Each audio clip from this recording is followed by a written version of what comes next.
నమస్తే, welcome to our channel. నేను సిరి. ఏపీలో అంటే చాలా వరకు ఇప్పుడిప్పుడే అంటే రాజధాని నిర్మాణం కావచ్చు, అన్నీ కూడా ఇప్పుడిప్పుడే సమకూరుస్తున్న వేళ ఏదైతే బుడమేరు ఉందో బుడమేరు పొంగడం వల్ల మళ్ళీ మొదటికి వచ్చినట్టు అనిపిస్తుంది. అక్కడ రియల్ ఎస్టేట్ రంగం కూడా ఇప్పుడిప్పుడే పెరుగుతుంది, ఇప్పుడిప్పుడే రియల్ ఎస్టేట్ రంగం కూడా అభివృద్ధి చెందుతుంది అనుకున్న తరుణంలో బుడమేరు పొంగి రియల్ ఎస్టేట్ని కూడా ముంచేసింది అని చెప్పేసి అక్కడ ప్రజలు అంటే అక్కడ ఎవరైతే రియల్టర్స్ ఉంటారో వాళ్ళు బాధపడుతున్న వేళ అసలు ఏంటి మరి వాళ్ళ పరిస్థితి ఏంటి అనేది కూడా మనకు వివరించడానికి మనతో పాటు ఉన్నారు ప్రముఖ సీనియర్ జర్నలిస్ట్ జగదేవ్ గారు. నమస్కారం. నమస్కారం. సో ఇప్పుడు చూస్తే బుడమేరు పొంగడం వల్ల అక్కడ ప్రజలు అంటే ఎలాంటి పరిస్థితులు ఎదుర్కొంటున్నారో మనం చూస్తున్నాం. అట్లనే ఇప్పుడు ఏంటంటే రాజధాని ఇప్పుడిప్పుడే డెవలప్ అవుతుంది, అన్నీ కూడా ఇప్పుడిప్పుడే సమకూరుస్తున్న వేళ ఇప్పుడు ఈ బుడమేరు పొంగడం వల్ల రియల్ ఎస్టేట్ రంగం ఎప్పటి నుంచో కొంచెం డల్గా ఉంది అని చెప్పేసి మనకి వార్తలు మనం చూసాం.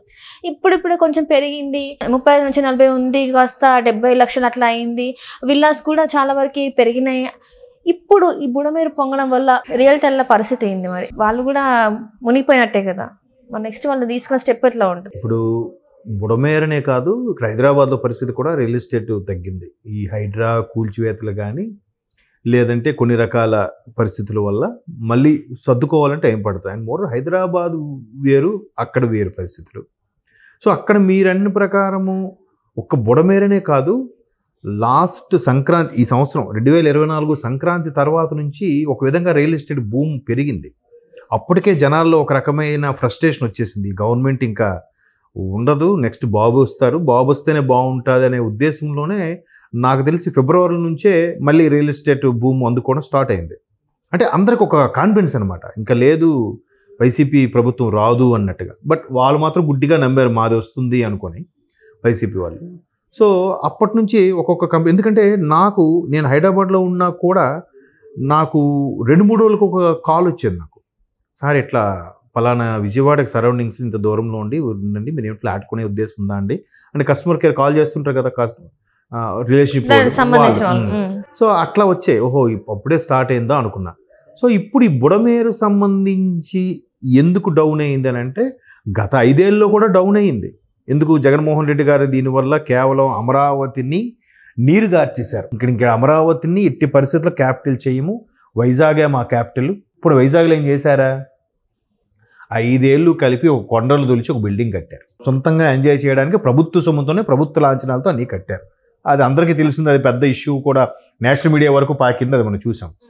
అయితే ఇప్పుడు ఏదైతే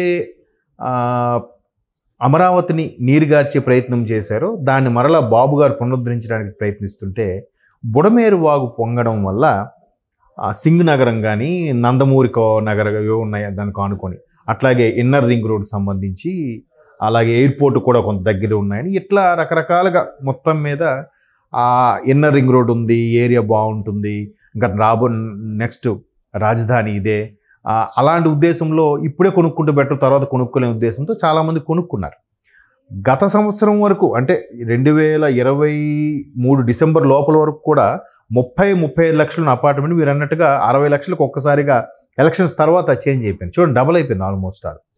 సో ఇప్పుడు బుడమేరు వాగు ఏదైతే పొంగుందో ఆ పరివాహక ప్రాంతంలో ఎక్కువగా విల్లాలు, కొన్ని రకాల డూప్లెక్స్ హౌసులు, అపార్ట్మెంట్లు వెలిసినప్పుడు ఏమైంది, ఇవన్నీ ముంపు గ్రామాలుగా మారిపోయాయి. ఇప్పుడు హైదరాబాద్లో కూడా చూస్తున్నాం, చాలా హైడ్రా ఎఫెక్ట్ వల్ల విల్లాలు కూడా నీటిలో మునిగాయి. ఆ విల్లాలన్నీ కొట్టిపడేస్తామని చెప్పి ముఖ్యమంత్రి రేవంత్ రెడ్డి గారు, అలాగే హైడ్రా కమిషనర్ మన రంగనాథ్ గారు కూడా చెప్తున్నారు. సో అక్కడ కూడా అటువంటి కమిషన్ లాంటిది ఏదైనా జీవో కానీ పాస్ చేస్తే ఏంటి పరిస్థితి? అలాగే ఇప్పుడు లైవ్ ఎగ్జాంపుల్ ఏంటంటే బుడమేరు పొంగడం వల్ల మ్యాక్సిమం అందరికీ మోకాల వరకు నీరు, ఇప్పటికీ అయిపోయి 1 వీక్ పైన వస్తున్నా కూడా ఇంకా మోకాల వరకు నీరు నిలబడే ఉందంట. అంటే చెరువు ప్రాంతం కాబట్టి ఆ నీరు అలా ఉండిపోయింది. సో వాగు ప్రాంతము, చెరువు ప్రాంతాలు కాబట్టి ఆ నీరు నిల్వ ఉండడం వల్ల అరే ఇక్కడ కొనుక్కుంటే ఇబ్బంది అని ఒక్కొక్కరు వెనక్కి అవుతారు, సర్వసాధారణం.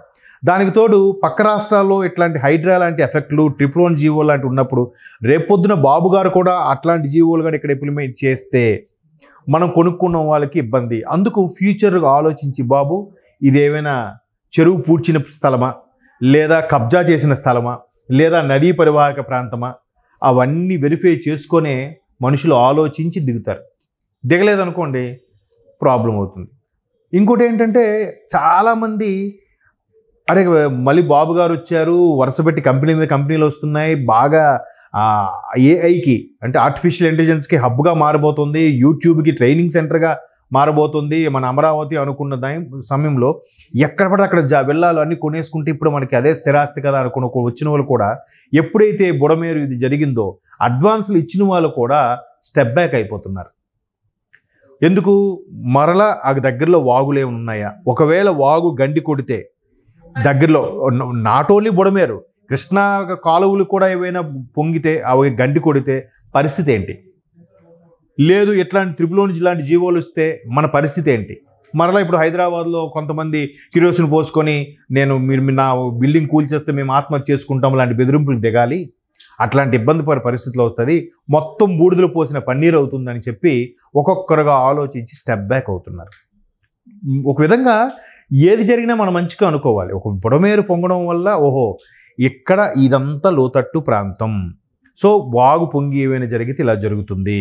అఫ్కోర్స్ దానికి ప్రత్యామ్నాయం చూస్తారు, తర్వాత అయినా మెల్లగా దాన్ని వేరే డైవర్షన్ తీసుకోవడమో, దానికి కాలువలు నిర్మించడమో, దాని మీద ఆనకట్టలు నిర్మించడమో, లేదా రిటైనింగ్ వాల్ లాంటివి నిర్మించడమో చేస్తారు ఫ్యూచర్లో.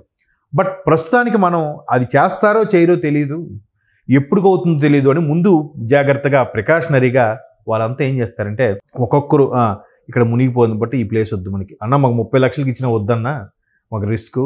ఎందుకంటే మీరు అబ్జర్వ్ చేస్తే ఒక 5 years బ్యాక్ నిజాంపేట పంచాయతీ ఏరియా వరుసగా కొన్ని పదుల సంఖ్యలో ఉంటాయి అపార్ట్మెంట్, మీరు చూసారు లేదు. అక్కడ కూడా మా కజిన్ ఉండేవారు, నాకు అందుకు తెలిసిందే. వాళ్ళు మీరు నమ్ముతారో లేదో గ్రౌండ్ ఫ్లోర్ ఫస్ట్ ఫ్లోర్ అంతా చెరువైపోయిందాం, కార్లు అన్నీ మునిగే ఉన్నాయి. పైనుంచి కొంతమంది దిగి ఫస్ట్ ఫ్లోర్ నుంచి కిందకి ఆ గేటు మీద గోడ మీద దిగి తీసుకొచ్చి ఆహార పట్టుకు తీసుకుని మళ్ళీ వెళ్ళేవారు. ఇంకొంతమంది మెల్లగా దాని మీద దించి జాగ్రత్తగా ఆ బోట్ లాంటి ఏదో ఈడ్చుకుంటూ వెళ్ళి బయటకు వచ్చి మన మియాపూర్ వాటిలో లాడ్జీలో ఉన్నారు. నాకు తెలిసి ఇది మన హైదరాబాద్లో కూడా జరిగింది ఆ ఇన్సిడెంట్. సో అట్లాగా ఫ్యూచర్లో ఇబ్బంది పడకుండా జరగకుండా ఉండడం కోసం చాలామంది ముందు చూపుగా ఆలోచించి సరే ముందు సెట్ అవని అప్పుడు చూద్దాం, మా అడ్వాన్స్ మాకు ఇచ్చేయండి, లేదంటే మాకొద్దు. వాడు ఆల్రెడీ తినేసి ఉంటే తిరిగి ఇవ్వడం అడ్వాన్స్. ఆ టోకెన్ అడ్వాన్స్ తీసుకున్న వాళ్ళు ఏం చేస్తారంటే మాకు ఎంత అయింది మీ మీద మేము పెట్టేసుకున్నాం అని చెప్పి ఎంతో కొంత కట్ చేసుకొని తిరిగి ఇవ్వాలి. సో ఇదంతా రియల్ ఎస్టేట్ మీద ఎఫెక్ట్ పడినట్టుగా రియల్టర్ల మీద. అరే బాబు గారు వచ్చారు, భూమి బాగుంది, కంపెనీలు వస్తున్నాయి, ఆ కంపెనీ వస్తుంది, ఈ కంపెనీ వస్తుందని వాళ్ళు పేపర్లో వచ్చిన కటింగ్లు చూపించుకున్న మరి బిజినెస్ చేసుకుంటారు. ఒక్కసారిగా ఇట్లాంటి జరిగితే లేదు సార్ ఎప్పుడో కానీ జరగదు సార్ అంటే ఎప్పుడో కానీ జరగదయ్యా, మళ్ళీ 10 ఏళ్ళకు ఇలా జరిగిందనుకో అప్పుడు నువ్వు ఉంటావా నేను ఉంటానా, అప్పుడు ఎవరిని అడగాలి అని అడుగుతారు. సో ఇట్లాంటి పరిస్థితుల్లో బుడమేరు వాగు అనేది ఒక విధంగా ప్రజల్లో అవేర్నెస్ పెంచింది, రియల్టర్లకు మాత్రం బాగా నష్టాన్ని చవి చూపించింది. అంతే కదా. ఇప్పుడు రియల్టర్లు కూడా ఏదో మసిపూసి మారేడిగా చేసి అమ్మేద్దాం చూస్తుంటారు. సార్ నెక్స్ట్ ఇది వస్తుంది సార్, అది వస్తుంది సార్, ఎప్పుడుకో వస్తుంది, రాదని కాదు. బట్ దాన్ని వాళ్ళు రాబోయే 2 ఏళ్ళలో అయిపోతుంది అన్నట్టు చెప్తారు. అది ఇంకో 10 ఏళ్ళు పట్టచ్చు, 20 ఏళ్ళు పట్టచ్చు. అందుకే వాళ్ళు ఎప్పుడు కూడా డిస్టెన్స్లో చెప్పరు. ఓఆర్ఆర్కి 10 నిమిషాల డిస్టెన్స్లో అంటాడు. 10 నిమిషాలు అంటే 10 కిలోమీటర్లు కూడా 10 నిమిషాలు వెళ్ళేవాళ్ళు ఉంటారు, 10 కిలోమీటర్లని లేదా 2 కిలోమీటర్లు 10 నిమిషాలు వెళ్ళేవారు ఉంటారు. అందుకే డిస్టెన్స్ చెప్పరు. ఓఆర్ఆర్కి 5 నిమిషాల దూరంలో, 10 నిమిషాల దూరంలో అంటాడు. కాబట్టి ఇది ఒక రియల్టర్ల యొక్క టెక్నిక్స్. బట్ ప్రజలకు కూడా ఆ అవేర్నెస్ పెరిగింది కాబట్టి వాళ్ళు జాగ్రత్తగా ఇట్లాంటి వాగులు పొంగకుండా అట్లాంటి ప్రమాదాలు లేకుండా స్థలాలు చూసుకుంటున్నారు. అలా చూసుకోవడంలో కొద్దిగా రియల్ ఎస్టేట్ వాళ్ళకి కొద్దిగా ఇబ్బంది కలుగుతుంది. మళ్ళీ సర్దుమునిసరికి ఇంచుమించు ఒక 6 months అయినా పడుతుంది. చూద్దాం మరి వాళ్ళకి రియల్ ఎస్టేట్ కూడా బాగుండాలని కోరుకుందాం. అన్ని రంగాలు కూడా బాగుండాలి. Right sir, right. Thank you so much. Thank you.